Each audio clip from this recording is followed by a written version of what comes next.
On this Black Friday, new questions about how willing shoppers will be to open their wallets this year.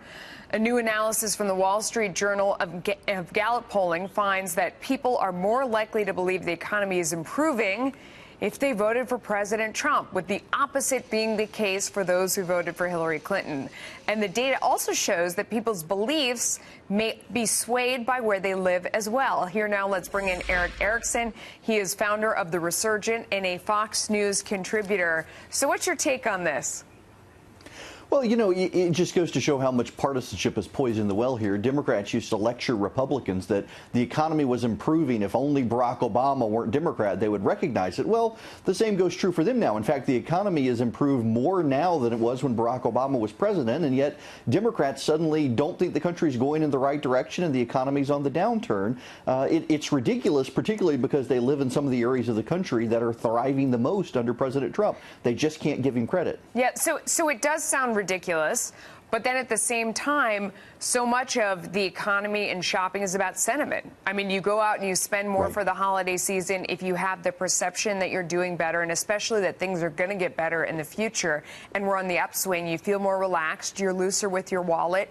So it is, in many instances, a self-fulfilling prophecy as people go out there and they spend more money and sort of stir up the economy, no?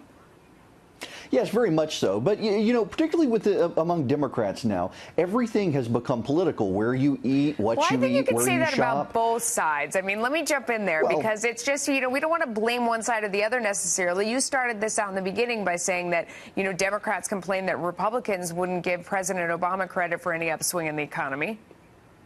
Yes, that's true. But among Democrats in particular, I mean, even the polling shows, the same polling on the economy shows, Democrats tend to view things much more politically than Republicans tend to. They're much less likely to be surrounded by people of the other party than Republicans are. So in times like this, when Washington's not going in their direction, they tend to have a more negative reaction than Republicans, who, yes, blame Barack Obama, but all the polling has shown consistently for the last 4 years that Democrats, though, view things much more partisanly. So there may be an economic upswing, but because the Democrats aren't in charge of it, they're less likely to ascribe credit to the opposing party. And then there are a whole bunch of people who can't afford to be concerned about politics and who's getting credit, and they're really just focused on what their checking account looks like, how much money they have, how much they can afford for Christmas, whether people in their family are employed.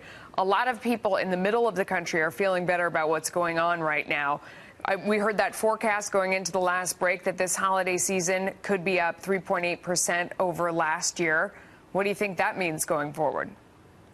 Well, you know, it's great for these areas that were disaffected under President Obama and voted for President Trump. It does look like the economy is improving there. Much of the economy over the last decade has improved in urban areas, but not necessarily rural areas. It looks like there's a rural upswing happening in the economy. And by the way, this is another reason Republicans should pass common sense tax reform now, because that'll continue to get this economic ball rolling. Yeah, so that was one of the things that the study found, was that people in rural areas felt better about the economy right now. Do you think that has to do with politics, or is there something different going on there than's going on in the cities?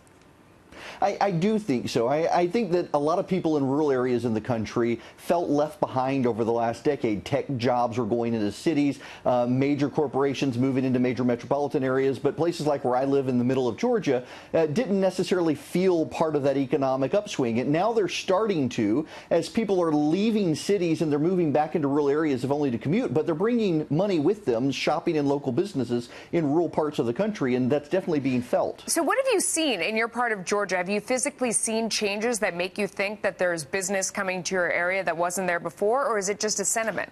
Real quick. Yeah, it is sentiment, but it's also, for example, Amazon.com is building a fulfillment center in Middle Georgia. That's going to create 1,000 jobs in a very rural area. People are starting to feel this. Yeah, no, that's tangible. Erick Erickson, thank you so much. Leila. Thank you.